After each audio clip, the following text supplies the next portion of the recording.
Confirman el primer caso de ébola en Estados Unidos. Paciente permanece en aislamiento total en un hospital de Dallas.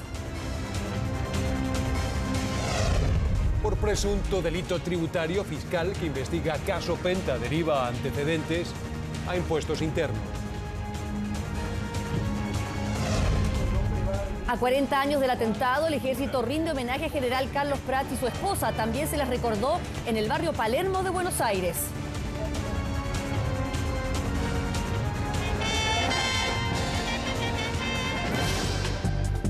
Con el auspicio de nuevas aplicaciones Banco de Chile. Descubre MyBrand solo en Ripley. Ya comenzó Casamanía de Sodimac Home Center. Y nueva banda ancha satelital Movistar. Presentamos 24 horas Central.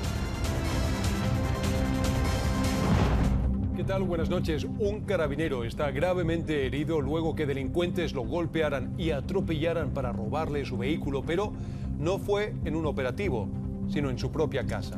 Las violentas agresiones en la puerta de nuestros hogares se han vuelto más frecuentes.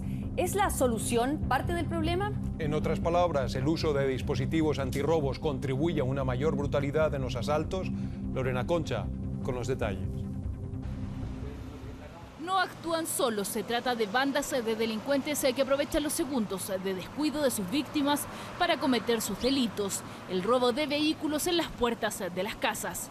Algunos de los afectados han decidido oponer resistencia, pero como en este caso, los ladrones no han dudado en violentar a las familias para lograr su objetivo.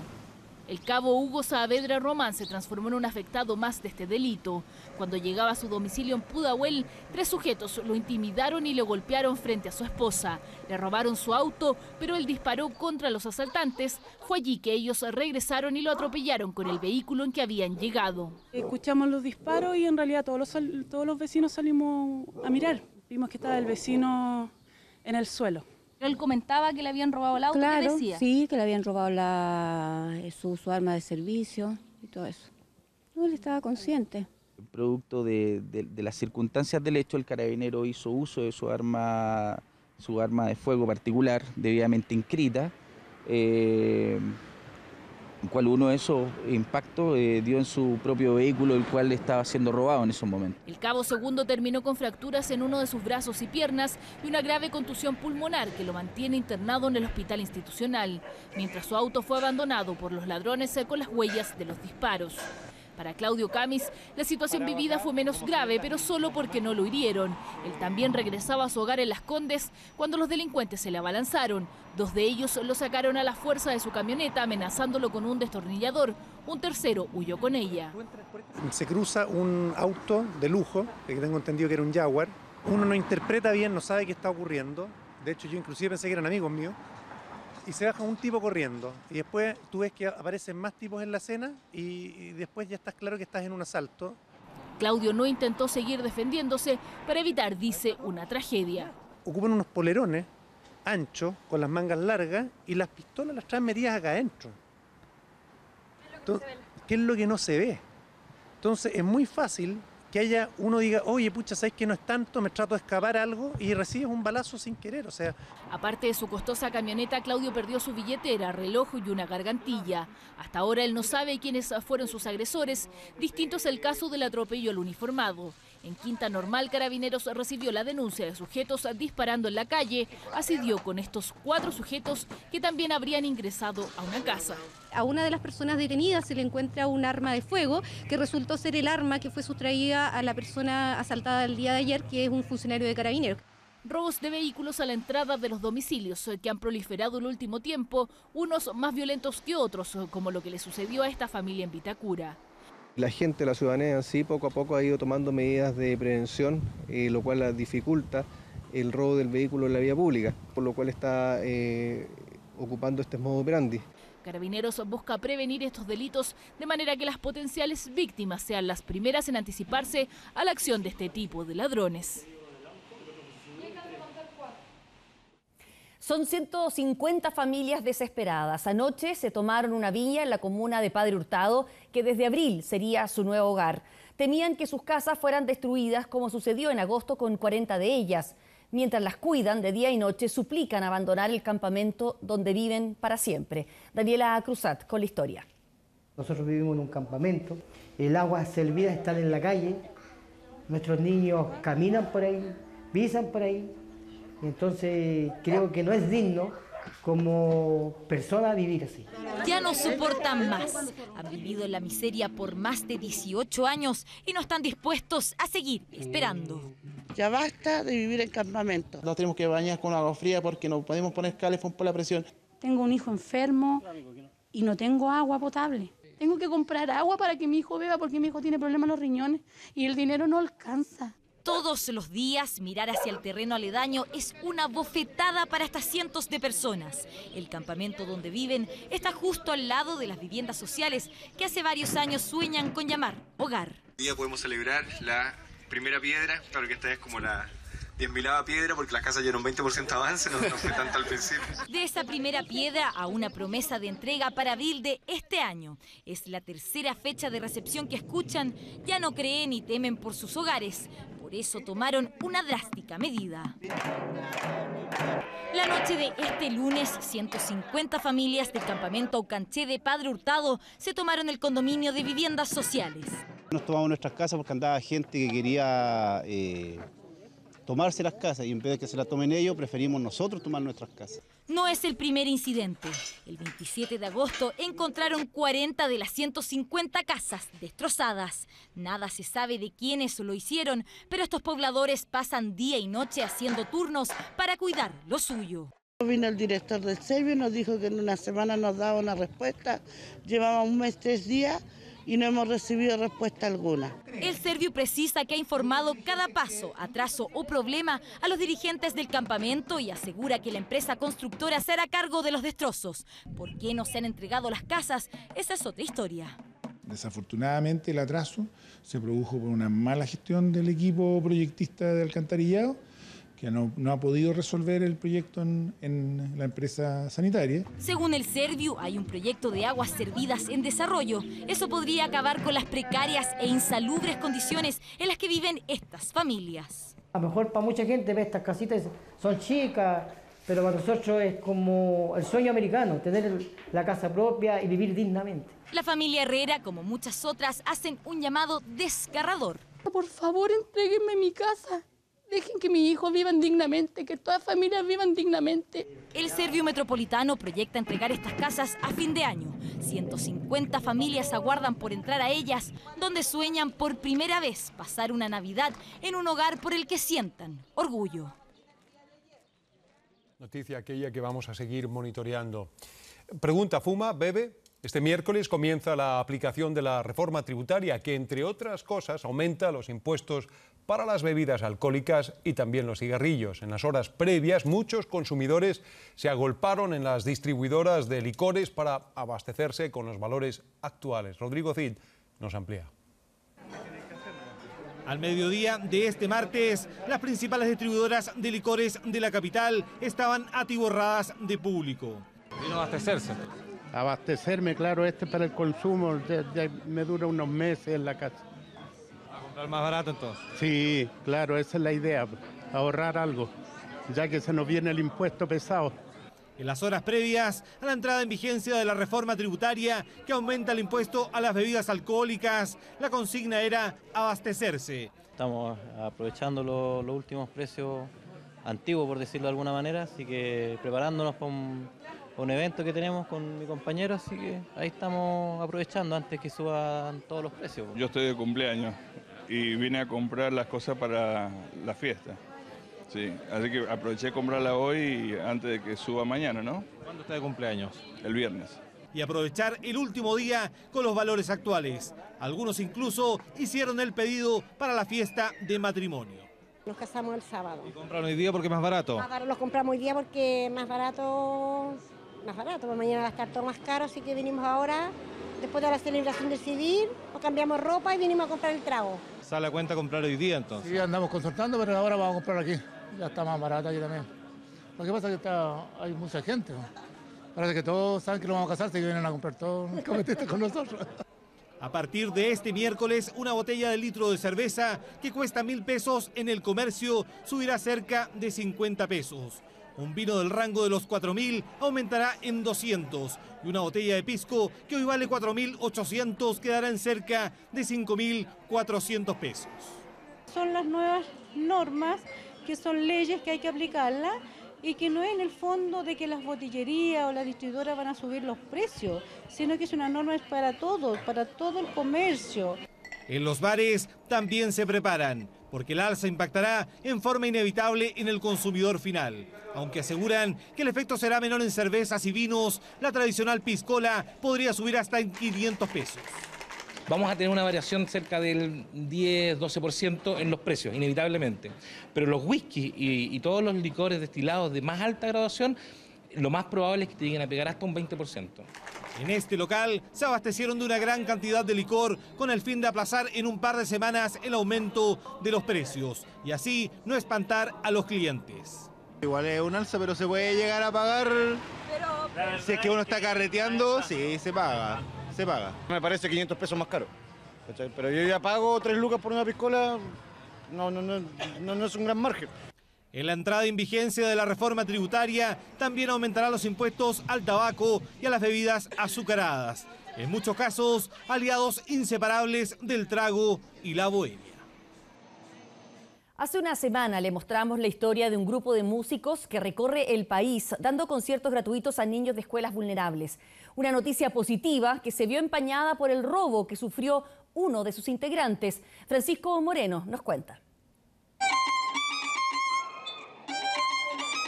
Yo trabajo dando conciertos educacionales en comunas y colegios vulnerables de riesgo social. Llevar la música hasta la escuela más apartada de nuestro país, ese era el sueño que Pablo y sus compañeros nos contaron hace una semana. Ahora resulta que esa ilusión se desmorona. Ese violín que veíamos ya no está en sus manos, el jueves pasado se lo robaron. Pablo iba a vender su auto, se reunió con el supuesto comprador en un servicentro en la capital, probaron el vehículo, hicieron cambio de chofer, pero todo era una trampa. Saliendo ambos del vehículo, yo abro la puerta, voy saliendo y siento un empujón en la espalda. Me levanto rápidamente y salí corriendo detrás del vehículo y no pude alcanzarlo. En el maletero iba el violín avaluado en 2 millones de pesos. Es una impotencia, se siente uno pasado a llevar. Tiene muchos alumnos que de alguna manera también han visto interrumpido su proceso de aprendizaje. Un instrumento es como un medio de expresión totalmente. Uno tiene muchas formas de expresarse, hablando, puede uno escribir, pero en el instrumento uno realmente expresa sin palabras, incluso más que de lo que uno podría expresar hasta en un poema. A ratos ve frustrado su deseo de enseñar a nuevas generaciones y acercarlos a la música. 100.000 estudiantes los habían visto en sus 250 presentaciones. Me va a demorar mucho tiempo en encontrar otro instrumento que me acomode. No descansa buscando alguna pista del violín. Es más que un instrumento musical, dice, es una herramienta para quienes no pueden ir a un concierto. Y se encienden las alarmas en Estados Unidos después de confirmarse el primer caso de ébola diagnosticado en ese país. El paciente se encuentra en aislamiento estricto. Nos cuenta Florencia Vial. No han querido revelar su nombre, su sexo, ni siquiera su nacionalidad. Completo hermetismo rodea la identidad del primer contagiado con ébola detectado en Estados Unidos. Paciente que habría adquirido la enfermedad en Liberia, país al que habría viajado recientemente.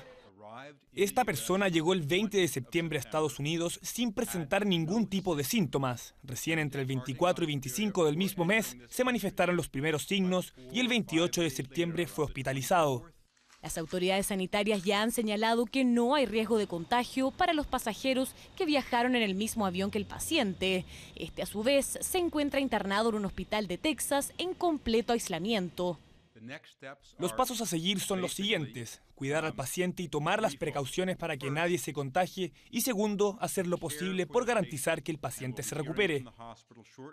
Hasta el momento, los contagios por ébola existentes en Estados Unidos eran de pacientes que habían sido diagnosticados con el virus en África y que luego fueron trasladados al país para someterlos a tratamiento. Hablamos de un virus que ya ha causado la muerte a más de 3.000 personas y que ha dejado más de 6.000 infectados. Más dramática aún, la cifra de los casi 4.000 niños huérfanos que ha dejado esta epidemia en África Occidental.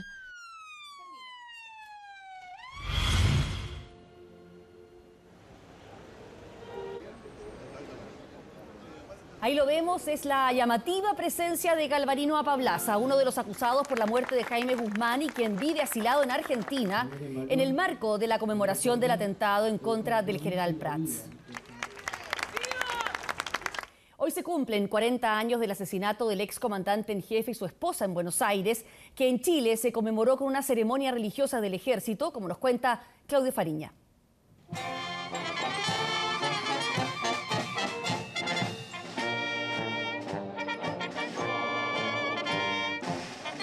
El campo militar que en San Bernardo lleva su nombre y que hoy acoge al Regimiento de Artillería número 1 Tacna, unidad que estuvo bajo su mando cuando era coronel, fue el espacio para el homenaje del 40º aniversario de un crimen a manos de los agentes de la DINA en Buenos Aires. Un obispo castrense con jinetas de general de brigada hizo el responso. Quienes hace 40 años fallecieron trágicamente asesinados, general y señora Sofía, descansen en la paz eterna de Dios. Para recordar la figura de Carlos Prats, su compromiso con la democracia. En nuestro país, que el Ejército de Chile homenajee a Carlos Prats. Así se habla, es un acto simbólico, muy importante. A unos 30 kilómetros de este campo, el Museo de la Memoria nos abre las puertas de depósitos con pertenencias del general que murió a poco más de un año de dejar la comandancia en jefe del ejército y que algún día el público verá. Donde el acceso es restringido, que es el depósito de nuestras colecciones. Objetos y fotos que donó la familia del general Prats y su esposa Sofía el año pasado en una ceremonia que se hizo aquí en el museo. Algunos documentos, esta es la declaración de hijo ilustre de Talcahuano.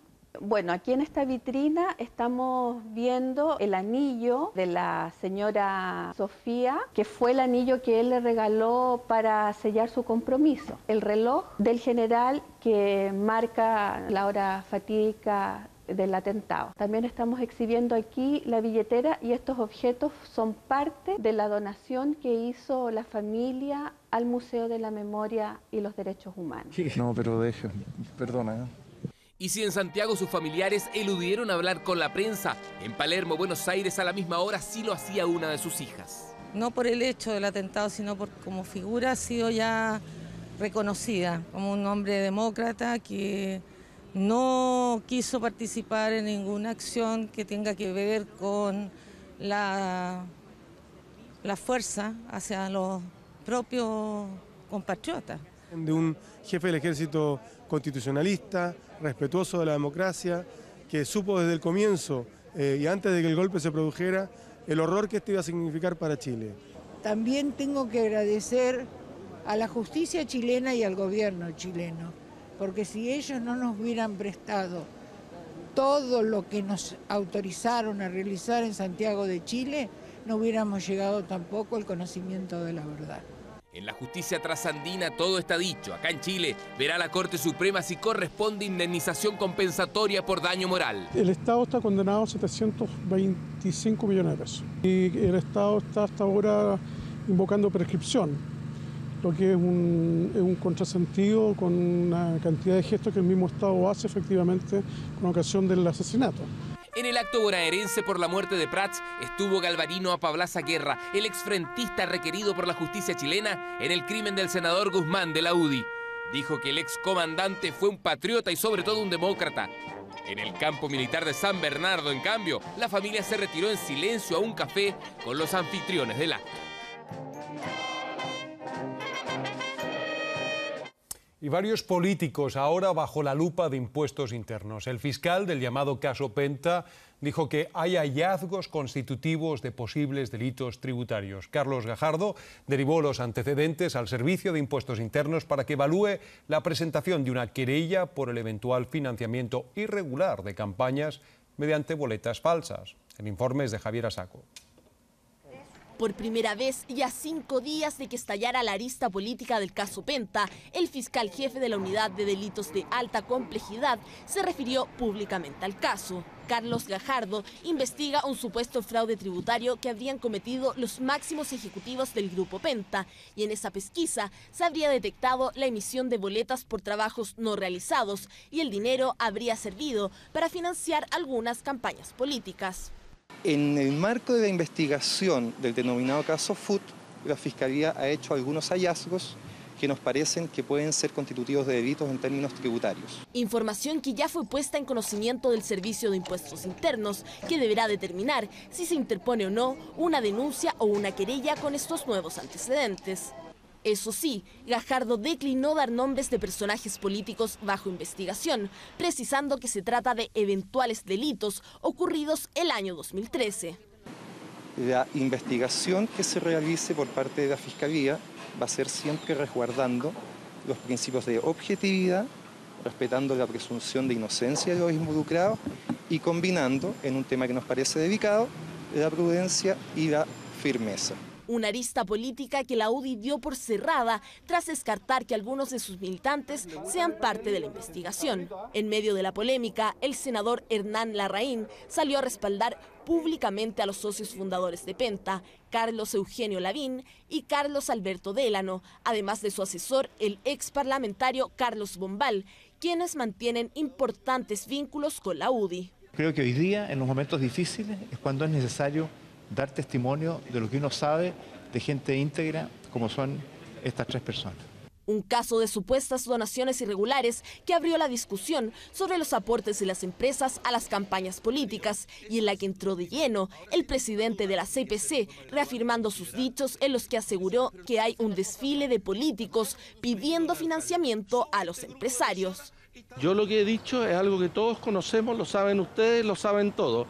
Yo lo que he hecho es decir las cosas en castellano como corresponde. Aquí el problema de fondo es el financiamiento de la política. Yo creo que todos los actores saben quiénes van en los desfiles. Todos saben, ustedes también lo saben, pero al final el único que sabe es él, pues, si él es el que dijo esta declaración. Entonces, que hable en castellano, pero que se pongan los pantaloncitos. Si él dice que sabe, que diga, pues. ¿A quién le tiene miedo? Se espera que a fines de esta semana el Servicio de Impuestos Internos decida si presenta una denuncia o una querella, y solo ahí la Fiscalía podría abrir formalmente la arista política del caso Penta.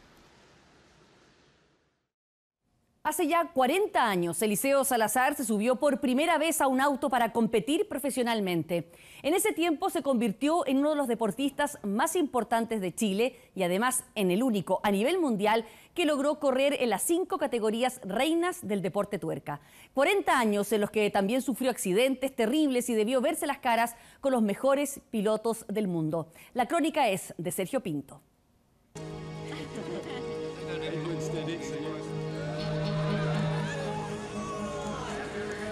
¿Qué soñaba cuando era niño? Cuando niño en realidad siempre estuve relacionado con el automovilismo. Yo creo que Chile está en deuda un poco con Eliseo. Eliseo Salazar en la primera fila, el lugar más a la izquierda de su pantalla. Eliseo Salazar No es bueno decir, tengo la suerte de haber hecho, porque creo que las cosas no se dan por suerte, sino con esfuerzo, sacrificio, perseverancia. Ha costado mucho.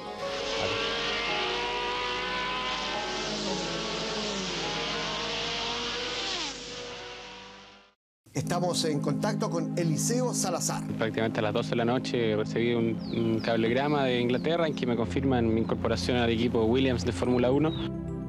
Esto fue en 1979 y a sus 25 años Eliseo Salazar partió a Europa a probar suerte. 5 años antes, el 74, el piloto chileno más exitoso de la historia comenzaba su carrera y este 2014 celebra 40 años de trayectoria. ha costado sangre, sudor y lágrimas, en mi caso literalmente. 40 años donde ha sufrido el rigor de una profesión riesgosa y donde orgullosamente luce un logro inédito. Es el único piloto que ha participado en las 5 competencias más importantes del automovilismo. El Gran Premio de Mónaco en la Fórmula 1, las 24 horas de Le Mans, las 500 millas de Indianápolis, el Rally Dakar y el Mundial de Rally. Hoy desde Mónaco, circuito de Montecarlo. Chileno Eliseo Salazar. Fueron 3 años y 3 escuderías en las que corrió Salazar. Eran días en los que Chile entero se levantaba temprano para ver las carreras del piloto nacional.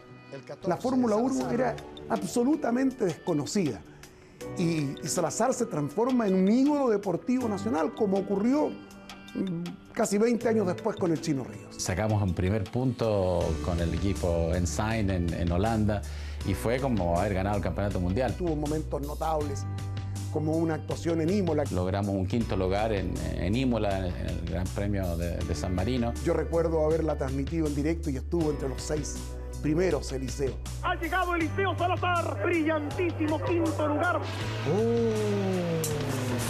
Está furioso Piqué y se agarran a golpes. Este altercado es un recuerdo poco grato para Eliseo. Fue en el Gran Premio de Alemania en 1982 y su contrincante era el campeón mundial vigente Nelson Piquet. Pasó toda esta historia y bueno, terminó, ¿no es cierto? A los 15 días estamos amigos y hoy día siempre nos encontramos y nos hacemos como la pose de pelea. La pelea de Eliseo con Piquet es como el penal perdido por Caselli en el Mundial del 82. No se lo va a poder sacar de encima.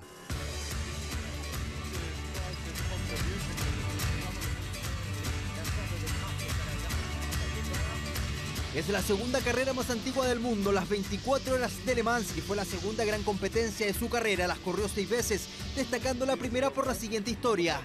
En Le Mans contrataban a pilotos de la Fórmula 1 y la primera vez me contrató un equipo para correr, un señor que se llamaba Nick Mason, y bueno, después me enteré que Nick Mason era nada menos que el baterista de Pink Floyd.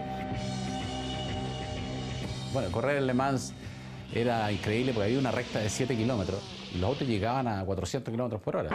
Con Eliseo en la primera línea, ya. El coche número 20 de Stewart y el de Eliseo en los primeros lugares en el momento de la largada. A partir de 1995, Eliseo Salazar comenzó a vivir sus mejores años como piloto. La serie Indy le abría las puertas y de paso le daba la posibilidad de correr su tercera gran carrera, las 500 millas de Indianápolis. Mi corazón, mi pasión siempre va a estar con Indianápolis. Indianápolis es un evento donde van 500.000 personas a ver solamente la carrera. Es la carrera de mayor asistencia de público, no la carrera, el evento deportivo de mayor asistencia de público en el mundo. Eliseo Salazar se ubicó tercero. En sus primeras 500 millas terminó cuarto y su mejor ubicación la logró en el año 2000 con un tercer puesto. Pero otro recuerdo hermoso de su paso por la Indy ocurrió en Las Vegas el año 98, cuando ganó la carrera en la ciudad de los casinos. Es quizás la carrera más importante de mi vida, no por el hecho de haberla ganado, sino por el hecho de haberme sobrepuesto a la adversidad, en el sentido de que hay un dicho en Indianápolis que es muy bueno, dice: los pilotos de Indy se dividen en dos, los que le pegaron a la muralla y los que le van a pegar.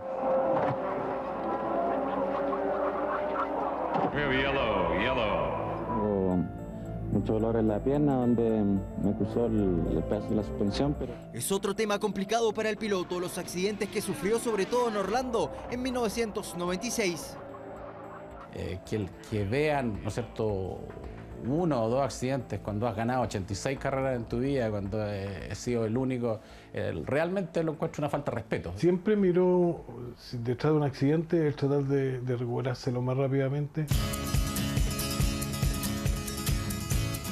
En 2009 Salazar lograba el cuarto gran hito de su carrera, corría el Rally Dakar.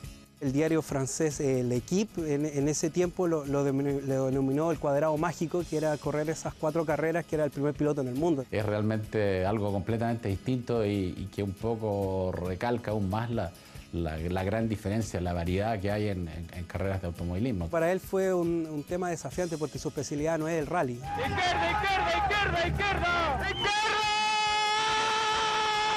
Este es un video que es recordado como una de las grandes anécdotas de Eliseo en el Dakar. ¡No sabí la izquierda o soy chileno con ¡izquierda! Y no es cierto que algunos estén medio con algunos grados de alcohol de más y te griten, de partido no ha hecho un casco, no escucharía jamás. El Liceo terminó de hacer historia el año 2011 cuando participó en el Mundial de Rally la fecha de Argentina en Córdoba. Bueno, el World Rally Car ya, bueno, teníamos que hacer esa quinta, se dio una oportunidad de correr en Argentina. Le fue bastante bien, terminó al menos.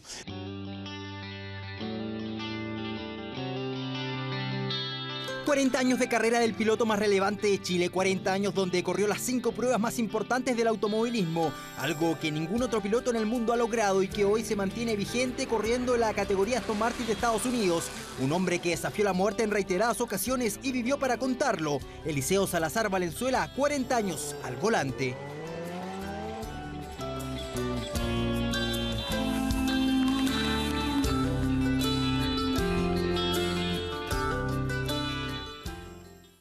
Es muy propio de Chile, por años han estado allí, al lado de las carreteras, animitas que recuerdan a las víctimas de accidentes de tránsito. Pero, ¿qué pasa cuando se construyen nuevas autopistas? ¿Alguien las reemplaza o las reubica? Rubén Salinas y Daniela Cáceres con la respuesta.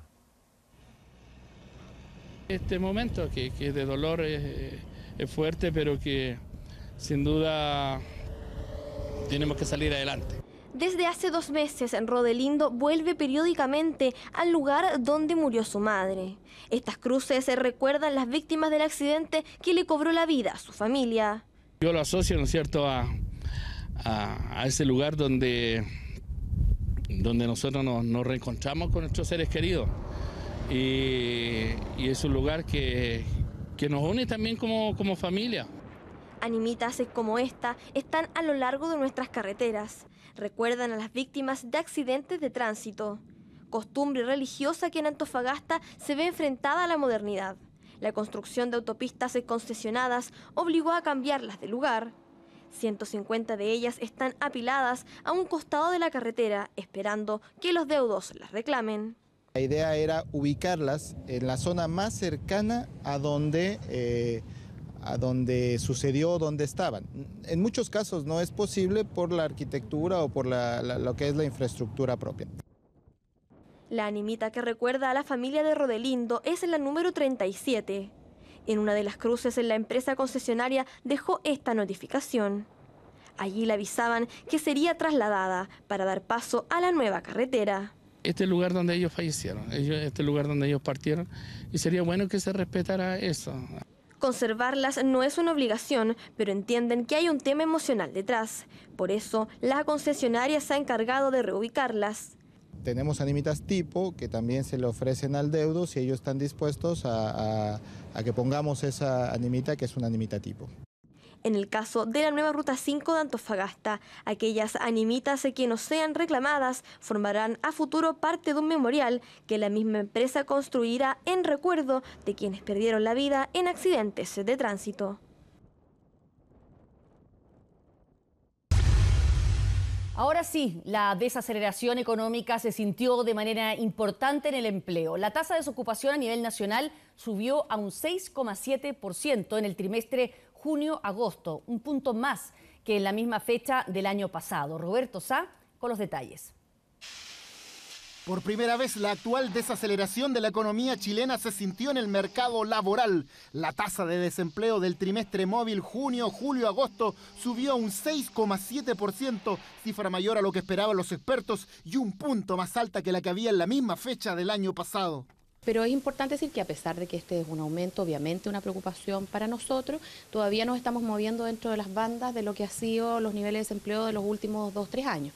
Nosotros hemos tenido niveles de esta naturaleza el 2011, el 2012. Según el INE, la desocupación registró un alza mayor debido a una fuerte pérdida de empleos en la construcción y el comercio. La cifra fue uno de los principales temas analizados por los empresarios de la CPC en el Comité Ejecutivo de los martes. Cuando vemos la desaceleración que hay en la economía, no es descartable que las cifras de empleo sigan empeorando. Por regiones, las mayores alzas del desempleo se registraron en la metropolitana, Atacama y el Biobío.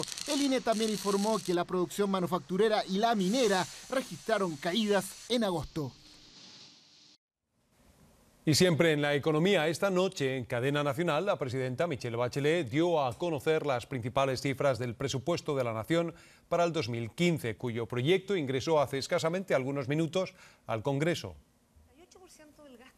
La mandataria informó que el presupuesto contempla un aumento del gasto público de 9,8%, el mayor desde el 2009, cuando el gasto fiscal subió más de un 16% para enfrentar los efectos de la crisis subprime.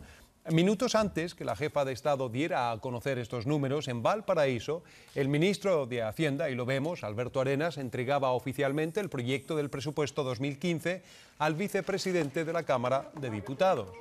En su mensaje, la presidenta Bachelet destacó que el gasto público en educación subirá más de un 10% y, escuche bien, la inversión en salud pública subirá un 85% respecto al 2014. Por último, la presidenta resaltó que este aumento del gasto público tiene como objetivo reactivar la desacelerada economía chilena. Escuchemos sus palabras. Este presupuesto no solo contiene los énfasis programáticos de nuestro gobierno, sino que se da en un momento económico que requiere de una fuerte inversión pública en Chile. Es por esto que el presupuesto será eminentemente contracíclico, es decir, dará un fuerte impulso fiscal, incrementando el gasto público para ayudar a la economía y a la creación de empleos. Deportes en 24 horas. Al fútbol internacional, hoy hubo fecha de la Champions League, no le fue bien a Manuel Pellegrini porque en partido importantísimo frente a la Roma, que marcha como puntero junto a la Juventus, allí peleando el primer lugar en Italia, tenía que el Manchester City ganar como local frente a la Roma. Y partió bien esta historia porque a los 4 del primer tiempo hay falta del brasileño Maicon sobre Agüero, sanciona Kuipers, el holandés, y el propio Kun Agüero pone el 1-0 a los 4 de la primera fracción. O sea, parecía que resolvía el puzzle de manera adecuada al Manchester City, que viene de perder en el último instante frente al Bayern en el primer partido del grupo E de la Champions. Y la Roma es el rival a vencer, aparentemente. Y claro, el eterno Francesco Totti anota el 1-1 a los 23 minutos y de la igualdad no pudo salir el conjunto del Manchester City.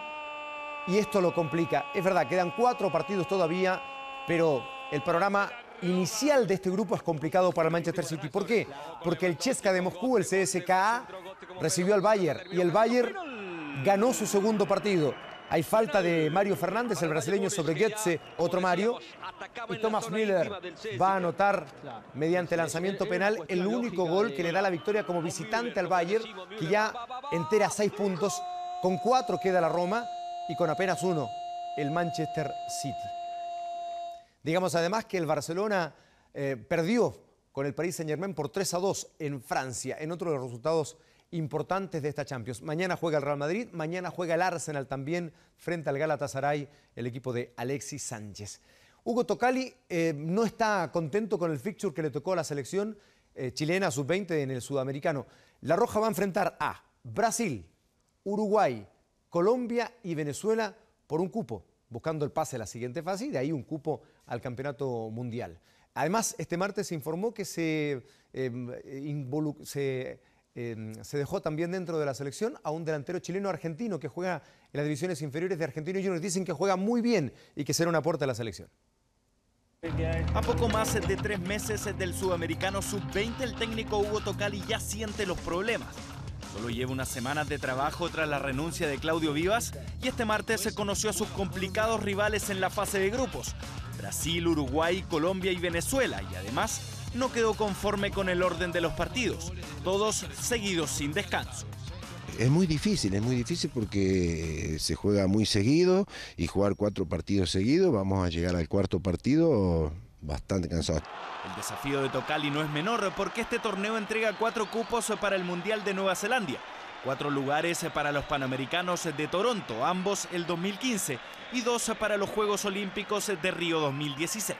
Cuando se hace el sorteo, desde hace mucho tiempo, es Argentina, Brasil, Uruguay, Paraguay, Colombia, Ecuador, Perú, Chile. Si hay algo que me preocupa es que Chile tiene que estar ahí en el 4.º, 5.º lugar, ¿no? A este panorama se le suman problemas futbolísticos y la falta de gol.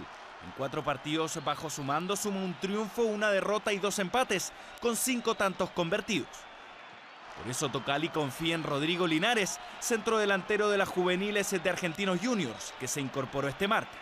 Es argentino con familia chilena y ya cuenta con la nacionalidad. Yo también estoy entusiasmado con eso, con nuestro equipo y Dios quiera que siga teniendo esas oportunidades y que podamos encontrar ese que la empuje adentro. El trabajo de la Rojita sigue este miércoles con un choque ante el primer equipo de Magallanes, todo preparatorio para el cuadrangular que comenzará la próxima semana en Santiago, con México y Colombia y Uruguay, dos rivales directos en el Sudamericano. Cuadrangular al que va a venir a jugar Benjamín Kusevich, flamante refuerzo de la juvenil de Real Madrid, que por cierto hoy viajó junto al primer equipo a jugar el partido ante el Ludogorets, porque la juvenil de Real Madrid juega contra el equipo juvenil en una suerte de Champions League de esa categoría. Una experiencia fantástica para un jugador chileno, para el Benja Kusevich, que será refuerzo de esta sub-20 en la próxima semana. Nos despedimos con una noticia no muy alentadora. Está perdiendo Huachipato frente a Sao Paulo, quedan 20 minutos y cae por 1-0 en Brasil. Vamos a la pausa, seguimos con más noticias. ¿Es así o no? No, nos despedimos, pero no importa. Perdón. Gracias. Para allá. El pase igual. Vamos a una breve pausa comercial. Gracias, y ya Fernando. volvemos. Chao. Gracias, chao.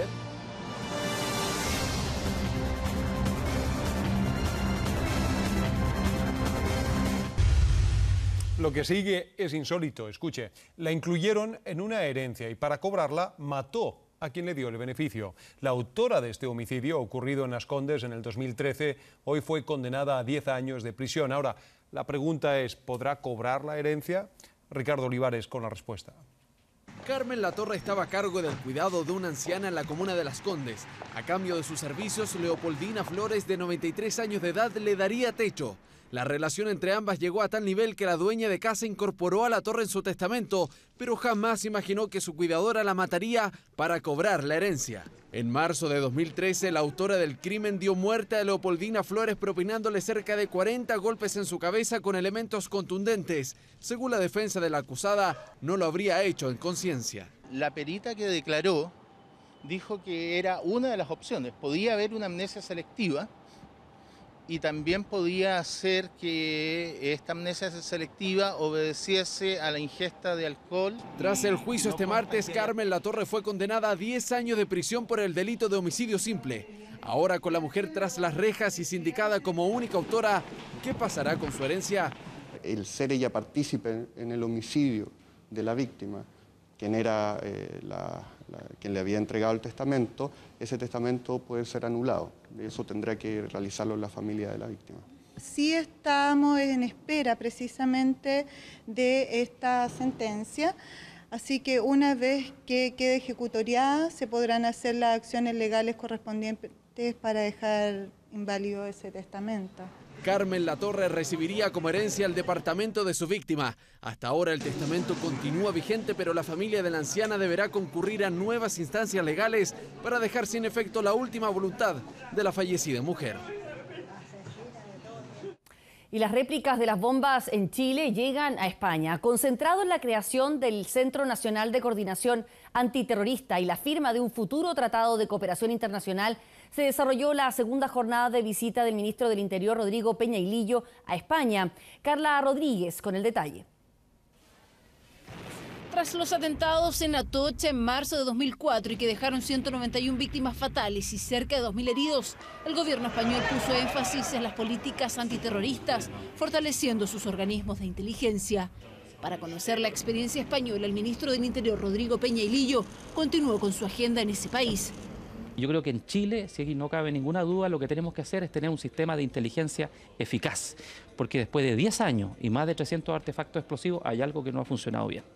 El ministro Peñailillo se reunió con su homólogo español Jorge Fernández, quien recordó la historia del terrorismo en su país. Habló de la ETA y dijo que hoy está el anarquismo insurreccionalista, que tiene carácter transnacional, y puso como ejemplo el caso de los chilenos Mónica Caballero y Francisco Solar. Habían atentado contra la Catedral de la Almudena, la Basílica del Pilar, tenían previsto atentar contra la Basílica de Montserrat en Barcelona. Este martes ambos ministros firmaron una declaración de intenciones para la cooperación conjunta en materia de seguridad, combate al terrorismo e inteligencia. Los servicios de inteligencia deben entregar información de manera oportuna a las autoridades para que se tomen en forma oportuna las decisiones del punto de vista estratégico. Y eso es lo que muchas veces en Chile no ha sucedido. El ministro Peña Hilillo finalizó su estadía en España con una visita al Centro Nacional de Coordinación Antiterrorista y mañana estará en París también para tratar materias de seguridad.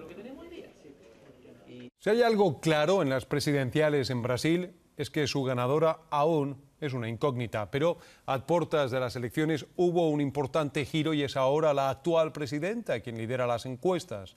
Natalia López nos cuenta. Mientras ella sube las encuestas, los mercados se desploman y la incertidumbre crece a solo 6 días de las elecciones presidenciales en Brasil. Es el escenario previo a la votación la más reñida del último tiempo. Si hace unas semanas la candidata Marina Silva encabezaba las preferencias, en los últimos días la actual mandataria le sacó ventaja cada vez más cerca de un segundo mandato. Su estrategia, arrimarse a un buen árbol según los especialistas. El votante brasileño espera continuar lo que fundamentalmente comenzó Lula y yo pondría un acento importante en que este repunte de Dilma Rousseff tiene bastante que ver con la aparición ya derechamente de Lula como apoyo a su campaña política. La cercanía de Dilma Rousseff al exmandatario Luis Ignacio Lula da Silva la tendría con un 40% de las preferencias en primera vuelta. Su rival más cercana alcanzaría apenas el 25%. La situación es similar de cara al balotaje, donde Dilma gana con una ventaja de 9 puntos. Pero pese a estas cifras, el sector empresarial poco confía en Dilma Rousseff. La condena al estancamiento de la economía, el aumento de la inflación y la depreciación del real durante su mandato. Las acciones suben y bajan como respuesta a ya sea buenos o malos desempeños económicos y financieros de las compañías o también de las expectativas futuras. Entre esas empresas está la más importante del país, la estatal Petrobras, que financia varios programas sociales. El problema es que en las últimas semanas esta petrolera se ha visto involucrada en un escándalo de corrupción que salpica directamente a Rousseff como expresidenta de su Consejo de Administración. Habrá que ver si efectivamente la tradición del Partido de los Trabajadores, con 12 años en el gobierno, pesará más este domingo que la desconfianza económica. Interesante las elecciones en Brasil, sin duda, pero antes de despedirnos tenemos una invitación especial. Los queremos invitar a ver un nuevo capítulo del Informante. Hoy, después de No abras la puerta, un debate sobre colusiones, abusos, malas prácticas empresariales y preguntas de rigor. ¿Se puede pedir menos intervención estatal en vista de tanto escándalo? Son buenos alcances. Buenos alcances. Todo ello esta noche, después de nuestra teleserie No abras la puerta. Muy buenas noches. Que descansen.